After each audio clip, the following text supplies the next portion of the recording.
mbola faly tafaraka sy tafahoana aminao indray ny tenako tompoko lasy tompoko amin'ity arivany alatsinainy ity ety ampanomboana ny fampalalam-bovoantsika nefa dia alana tsiny amin'ny fahatarana satria tapaka ny jiro tety amin'ny koron-drano sy ny manodidina ka sao vao tafaferina dia kosarintsika hiditra avy hatrany amin'ireo andindim-baovao ampivoriana eo an-databatra iray ireo hery-velona rehetra voakasika ny fampihavana pirenena androany dia efa nisy izany ka teny amin'ny fitoerana ara-tsosialy arupa tetsy faravohitra no nampionana ireo solotenan'ireo filoha teo aloha sy ny solotena ny filoha pirenena Ratsonarima-Pianina.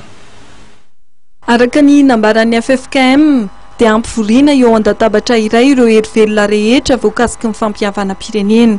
Natomboka androany araka izany ny dingana fampanantonana ireo voakasika izany fampihavana pirenena izany izay karakarain'ny FFKM.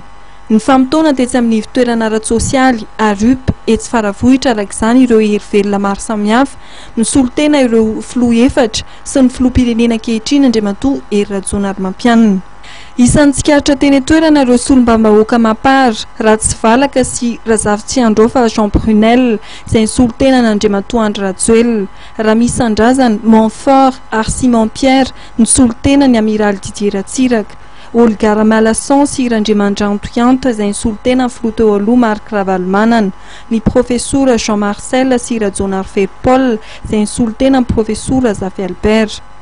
Tonga nitondra ny teny ny filoha Ratsonarima-Pianina Rachid Mohamed sy minisitra Rivo Rakotovao. Tsy nahazo natrehan'ny be sy maro ity fivoriana voalohany momba ny fampihavana pirenena ity. Araka ny loharanom-baovao tsara fotra nefa dia napetraka nandritra ny fotoana ny marimaritra iraisana entina hitondrana ity fampidiniana ity izay kasaina ho toto saina mandritra ny 2 andro.